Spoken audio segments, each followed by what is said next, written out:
Hello students. तो बेटे this is the 15th lecture of probability. NCERT का 15th lecture है बेटे। इसमें हम सेकंड एक्सरसाइज 13.2 डिस्कस कर रहे हैं और उसी की एग्जांपल नंबर 11 है। अब कहता है अनबायस्ड डाइस थ्रोन ट्वाइस। तो डाइस को दो बार थ्रो करना है। तो आपको बताया गया है सैंपल स्पेस क्या बनेगा 1 1 से लेके 6 6 तक।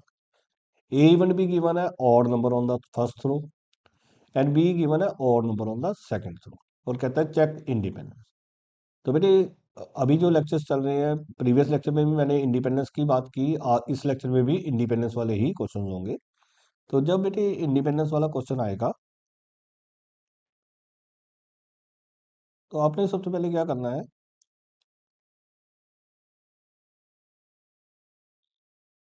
जब इंडिपेंडेंस वाला क्वेश्चन आएगा सबसे पहले आपने सैंपल स्पेस लिखना होता है। तो सैंपल स्पेस क्या बनेगा 1 1 1 2 1 3 1 4 1 5 1 6 2 1 2 2 2 3 2 4 2 5 2 6 3 1 3 2 3 3 3 4 3 5 3 6 4 1 4 2 4 3 5 4 5 5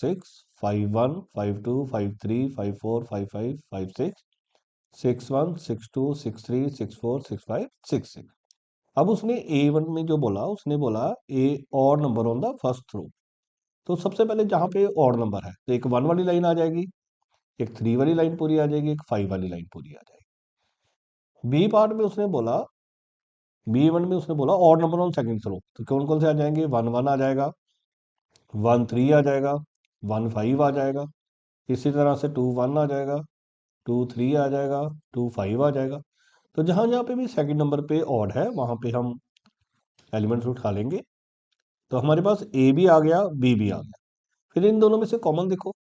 जब हम इनमें से कॉमन देखेंगे, इनमें से कॉमन क्या आ रहा है 1 1 कॉमन आ रहा है, 1 3 कॉमन आ रहा है, 1 5 कॉमन आ रहा है, 3 1 कॉमन आ रहा है, 3 3 3 5 5 1 5 3 5 5। अब ए में टोटल कितने एलिमेंट्स आए 18, 18/36।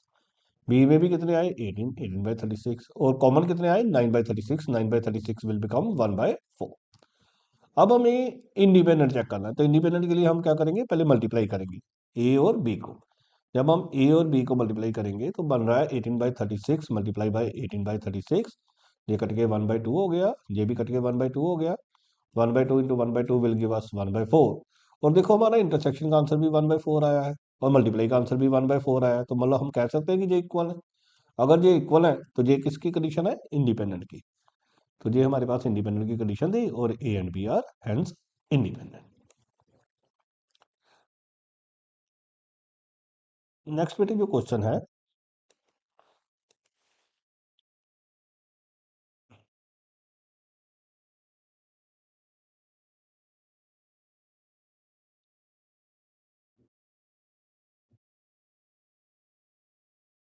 ये अभी जो क्वेश्चन डिस्कस किया वही है।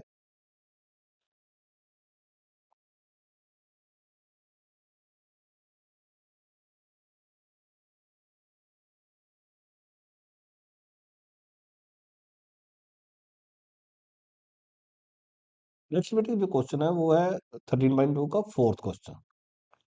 अब उसने बोला है a fair coin and unbiased die are tossed. तो देखो बेटे जब कॉइन टॉस करेंगे तो हेड टेल बनता है, उसके साथ अगर डाइस थ्रो करेंगे तो क्या बनेगा 1 2 3 4 5 6।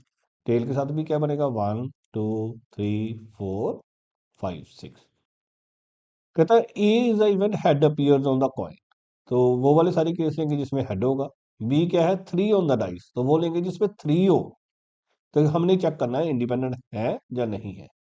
तो फिर वंस अगेन सबसे पहले हम सैंपल स्पेस लिखेंगे। तो सैंपल स्पेस क्या बनेगा head 1 head 2 head 3 head 4 head 5 head 6, tail 1 tail 2 tail 3 tail 4 tail 5 tail 6। ये देखो मैंने पहले ऑलरेडी लिखा हुआ है head 1 head 2 head 3 head 4 head 5 head 6 tail 1 tail 2 tail 3 tail 4 tail 5 tail 6। सबसे पहले उसने A1 में बोला था head appears on the coin. तो जहां जहां हेड है तो हेड वाली सारी लाइन आ जाएगी हमारे पास, 6 केसेस बन जाएंगे। 3 ऑन द डाइस, तो 3 ऑन द डाइस जो है वो H3 एंड T3 दोनों आ जाएंगे, कॉमन भी आ गया। अब देयर आर टोटल 12 केसेस। इसमें टोटल 12 केसेस है, इसमें कितने आए 6, इसमें कितने आए 2 और कॉमन में कितने आए 1। तो सबसे पहले हमने क्या निकालना होता है, प्रॉपर्टी ऑफ ए, फिर प्रॉपर्टी ऑफ बी, फिर property of A intersection B. तो एक बार 6/12, 2/12 एंड 1/12। फिर हमने ए और बी को मल्टीप्लाई करना है, तो वो भी कितना आ रहा है, 1/12। तो देखो जे और जे मैच कर रहे हैं, अगर A intersection B and A into B match कर रहे हैं तो वो क्या हो जाएंगे, इंडिपेंडेंट। तो क्या हो जाएंगे, इंडिपेंडेंट। तो बेटे मैंने कलेक्शन इस तरह से की है कि सारे इंडिपेंडेंट वाले क्वेश्चन इन 2 वीडियोस में डिस्कस हो रहे हैं।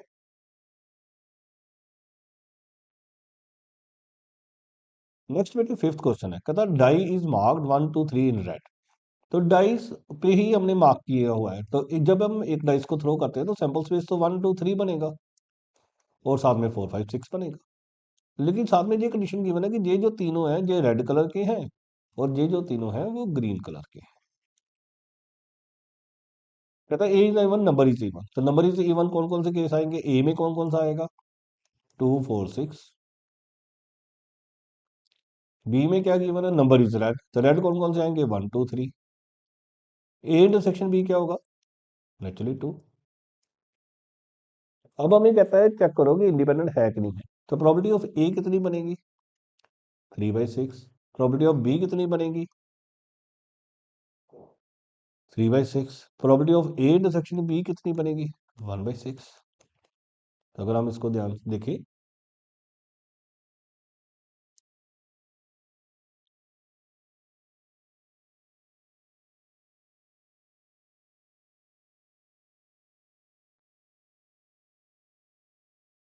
तो सैंपल स्पेस था, number is even, number is red, intersection आया 3/6, 3/6, 1/6।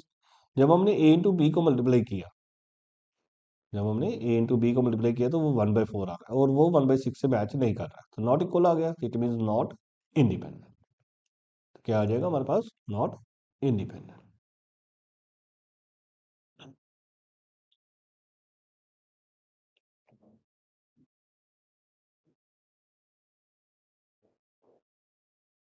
अब देखिए 15th क्वेश्चन है, ये on the basis of cards है। 15th क्वेश्चन है, कहता one card is drawn out of 52। कहता है in which of the following cases E and F are independent. तो पहले कहता है card drawn is spade, card drawn is ace. Card drawn is spade, spade कितने होते हैं, स्पेड जो है वो 13 होते हैं, तो 13/52 बनेगी। एस कितने होते हैं, वो होते हैं 4, 4/52 बनेगी। और spade and ace, spade and का मतलब इंटरसेक्शन, स्पेड एंड एस कितने बनेगा, एक ही कार्ड होता है जो स्पेड भी होता है और एस भी होता है, तो 1/52। किसी को ध्यान में रखते हुए बेटे आप ये स्टेटमेंट्स नोट कर सकते हो, क्योंकि आगे अगली स्क्रीन पे फिर सारे आपको सॉल्यूशंस दिख जाएंगे।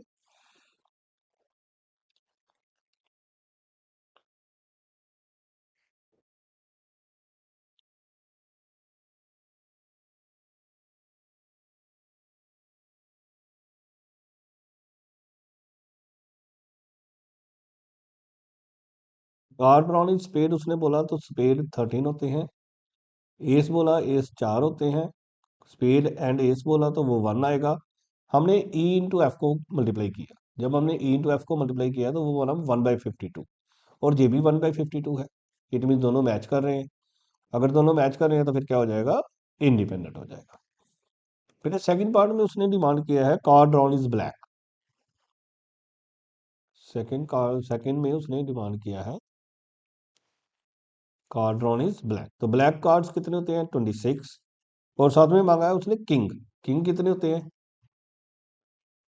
4। और दो किंग जो है वो ब्लैक होते हैं, तो क्या आएगा, ब्लैक की प्रॉपर्टी कितनी आ जाएगी, 26/52। किंग की प्रॉपर्टी कितनी आ जाएगी, 4/52। एंड कॉमन कितने आ जाएंगे, 2/52। तो जब हमने ई इंटू एफ किया तो वो आया 1/26।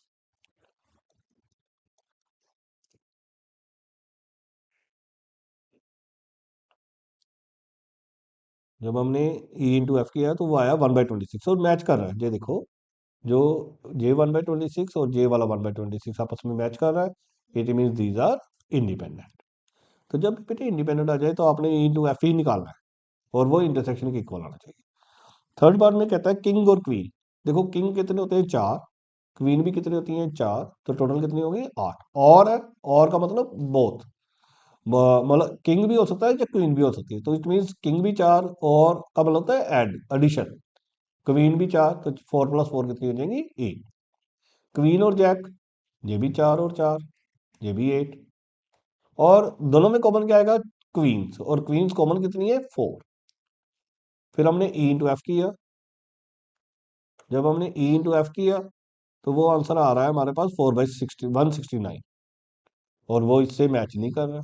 अगर मैच नहीं कर रहा तो फिर इंडिपेंडेंट नहीं होंगे, तो मैच नहीं कर रहा तो इंडिपेंडेंट नहीं होंगे।